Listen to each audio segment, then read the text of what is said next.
Karena dalam Al-Quran, musibah, bencana, gempa dan sejenisnya tidak akan terjadi kecuali diundang.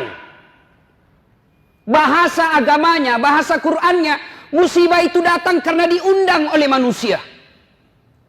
Apa penyebab datangnya musibah? Saya tidak bahas melalui ilmu teknologi, tapi saya mencoba memperjelaskannya dari Al-Quran sebagai sumber ilmu pengetahuan umat Islam. Ini tidak ada hubungan dengan geologi. Ini hanya pedoman buat orang beriman. Kalau Bapak percaya berarti Bapak termasuk orang beriman.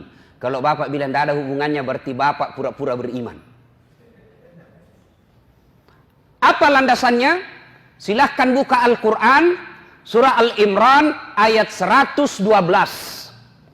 Setidaknya dalam Al-Quran itu didapati informasi ada 4 penyebab datangnya musibah yang menyebabkan sebab datang bencana alam ini. Undangan itu datang gara-gara apa? 1, kata Al-Quran, yakfuruna bi ayatillah. Mereka kufur terhadap ayat-ayat Allah. Mereka dustakan ayat-ayat Allah. Menurut orang Islam ada 2 ayat Allah. Ayat tertulis dan ayat tercipta. Ayat tertulis Al-Quranul Karim, ayat tercipta lingkungan alam.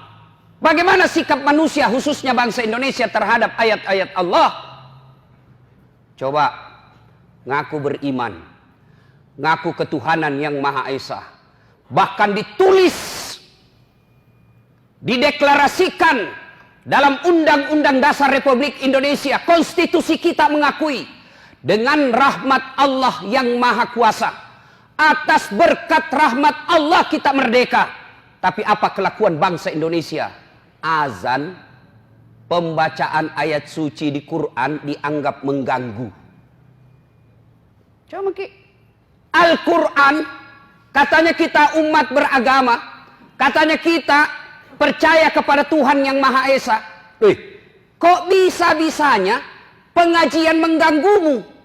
Kok bisa-bisanya suara azan membuat kau risih? Gimana Allah tidak marah? Hasilnya bilang, kan ditahu itu jadwal.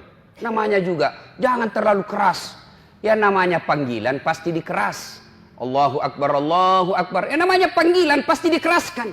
Kalau dikecilkan, bukan namanya panggilan Pak, si bicie. Dasat, dipanggil. Dasat, dasat. Nah, itu baku bici namanya itu. Apabila kufur terhadap ayat-ayat Allah, maka itu salah satu penyebab datangnya undangan musibah. Nah, berikutnya itu ayat Quran. Kalau ayat yang tercipta, mari kita lihat perlakuan kita terhadap sumber daya alam kita. Dihabisi tanpa ada perbaikan. Saya kalau perjalanan Pak, dari Balikpapan ke Bontang, dari Balikpapan ke Sangatta, Kalimantan Timur, dari pinggir jalan kita lihat hijau. Tetapi kita naik di atas pesawat, habis gundul hutan kita. Dan anehnya siapa yang menikmati? Bukan masyarakat Indonesia. Siapa yang menikmati? Orang dari luar negeri. Gimana Allah tidak marah? Kita punya sumber daya alam melimpah. Tapi siapa yang menikmati? Orang-orang kaya yang tertentu saja di Indonesia. Dan berlebihan caranya menikmatinya. Nah, kalau ini ya tunggu mi. Tak aja nih. Calon aku puang nih. Yang kedua, penyebab menurut surah Al-Imran, wa yaqtuluna anbiya'i bighairi haq. Mereka membunuh nabi secara tidak hak.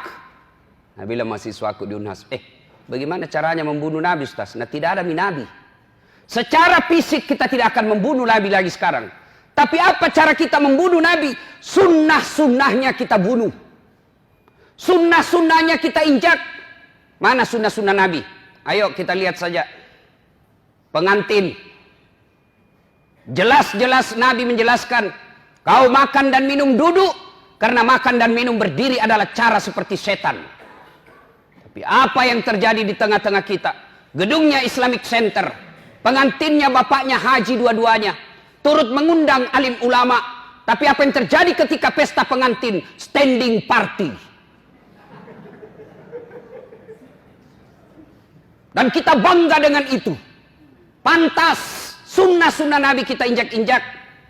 Masih berkaitan dengan pengantin. Ini riolo ugi mangka saya masiri kiko anak tak si bawa rane. Malu kita kalau anak kita belum menikah sama laki-laki. Tapi apa lihat Pak? Tinggi sekolahnya bapaknya.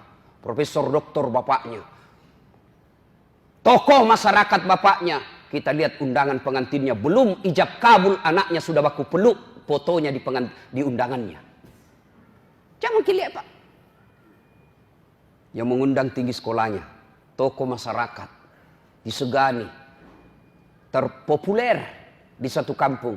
Tapi lihat undangan pengantinnya anaknya. Belum pi ijab kabul sudah baku peluk. Dikasih bodoh-bodoh sama fotografer. Ya, maju-maju kok sedikit.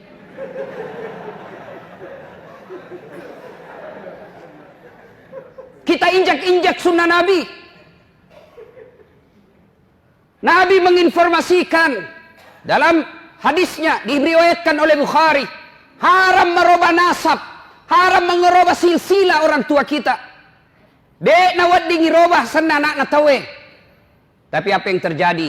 Kita sok barat-barat. Sudah menikah, istri tak langsung siapa namanya di belakangnya istri tak suaminya. Siapa ngajar gitu? Nabi sudah jelas tidak boleh kau robah namanya bapaknya istrimu di belakang. Contoh konkret. Nama istri Naurah Siddiqiyah. Nasrun nama bapaknya. Begitu setelah menikah suaminya Das'at Latif berubah namanya Naurah Siddiqiyah Das'at Latif. Padahal tidak boleh. Kenapa? Naurah Siddiqiyah bukan anak saya tapi istri saya. Coba Matan itu Sikolana tinggi jabatannya, tapi begitu sudah menikah, namanya istrinya naganti. Apa pernah kita dengar Rasulullah mengganti nama istrinya Khadijah Muhammad? Tidak. Khadijah tetap disebut Khadijah binti Khuwailid, Aisyah binti Abu Bakar Siddiq. Sunnah-sunnah Nabi kita injak-injak. Kalau ada yang tidak melaksanakan sunnah, atau ada orang yang melaksanakan sunnah, kita anggap kampungan. Kita lihat saudara kita yang agak naik-naik celananya sedikit, dibilang apa? Banjir di kapang. Ada saudara kita memelihara jenggotnya karena cintanya kepada sunnah, apa dia bilang? Dedek lewat-lewat naso alim. Apabila sunnah-sunnah Nabi kita injak-injak, tunggu azab Allah akan datang. Wa yaqtuluna anbiya'i bighairi haq. Yang ketiga, yang akan menyebabkan turunnya bencana alam. Wa kanu yaqtadun. Mereka telah melampaui batas. Tak lewat-lewat nih Pak. Lihat lagi Pak. Agama Islam mengajarkan amar ma'ruf nahi mungkar. Dan siapa yang punya tugas? Ulama, para mubalik. Tapi bagaimana kelakuan kita terhadap ulama? Bagaimana kelakuan kita kepada mereka yang melaksanakan amar ma'ruf? Mereka yang tulis la ilaha illallah dianggap teroris. Mereka yang menulis la ilaha illallah dianggap anti NKRI. Masa kalimat tiada Tuhan selain Allah kita takut? Dan siapa yang lakukan itu? Orang Islam sendiri. Anda yang lakukan kriminalisasi itu bukan non-muslim, orang non-Islam, kita masih bisa tolerir. Kenapa? Tidak mengerti. Islam sendiri, solatnya selalu mengucapkan la ilaha illallah, tapi takut dengan kalimat Allah, takut kalimat tauhid. Gimana caranya? Disebut tak lewat-lewat. Mana ada kasihan itu ulama pegang senjata? Mana ada itu ulama mengajarkan rongrong NKRI? Yang justru kita teror adalah yang mengajarkan amar ma'ruf nahi mungkar. Tapi para koruptor, coba kita lihat kelakuan negara terhadap koruptor. Saudi Arabia, koruptornya pancung, potong tangannya, potong kepalanya. Di Indonesia apa yang terjadi? Koruptor, potong masa tahanan. Ini kan keterlaluan namanya. Tak lewat-lewat maku. Marah Allah. Dan yang keempat, penyebab turunnya musibah di muka bumi ini, kata Allah menurut Al-Imran ayat 112. Dzalika bima adzau. Mereka berbuat zalim secara terang-terangan. Mereka berbuat dosa secara terang-terangan. Sekarang dosa sudah tidak dianggap lagi sesuatu malu. Beberapa kali saya masuk warung kopi. Karena ajak teman saya ngajak. Oke lah, nanti dibilang ki sombong kalau diajak tidak datang. Saya datang, miris hati saya. Kok ada Bugis Makassar, budaya kita siri, budaya kita Matandre siri. Kok ada perempuan tidak malu-malunya merokok di depan umum. Yang membuat saya miris, merokok di depan umum karena dia pakai jilbab. Dan itu kita anggap biasa. Ini kan sudah terlewat-lewat. Kita orang Bugis Makassar, makundraye, ipaka lebih. Makundraye, Matandre onronna.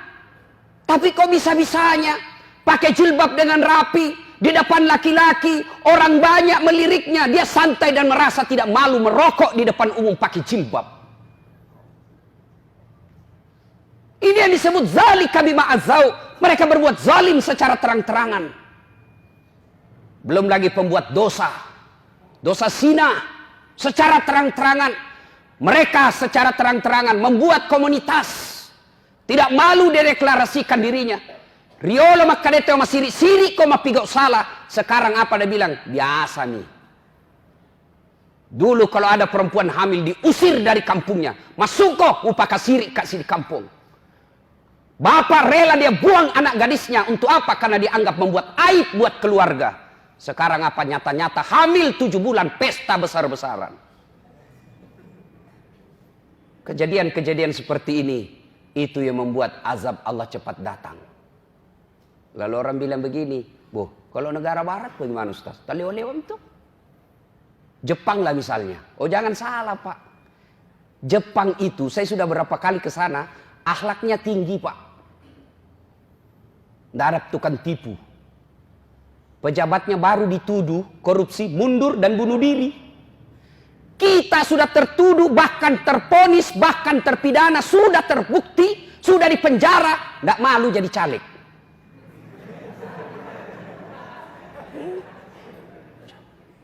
Apalagi kita lihat negara kita, bandingkan negara Eropa, barangkali yang banyak dosanya dibanding Indonesia. Oh, jangan salah Pak, mereka banyak dosanya tapi cerdas. Punya teknologi yang bisa mengantisipasi bencana alam. Beberapa saat yang lalu ketika terjadi angin taifun di Jepang, saya ada di sana Pak. Saya mau khotbah Jumat di sana. Mereka tidak panik. Kenapa? Mereka punya teknologi. Sebelum terjadi, 24 jam sebelum terjadi, di handphonenya sudah dia tahu angin itu sudah di sini sekarang. Lagi sekian jam sampai di lokasi kita.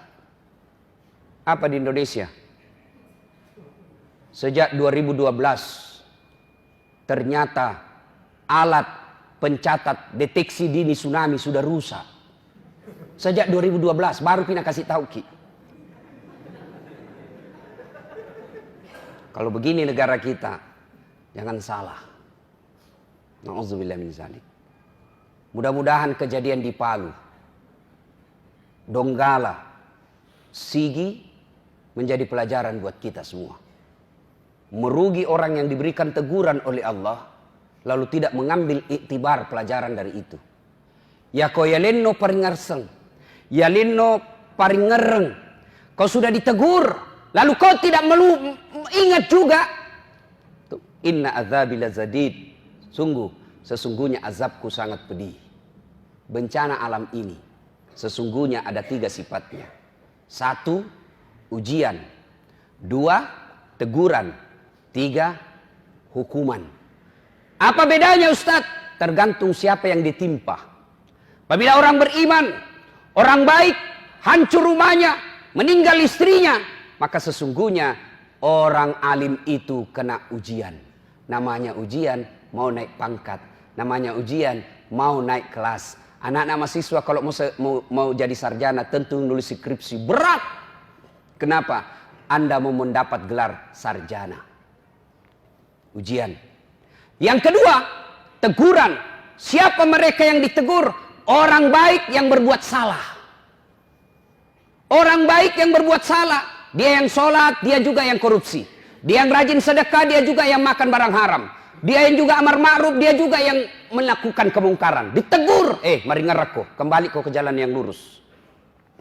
Yang ketiga, hukuman. Siapa mereka? Orang kafir, pembuat dosa, durjana, maksiat, tidak pernah berbuat baik. Kena hukuman. Sesungguhnya dia bukan dicoba, tapi dia dihukum panjar dunia.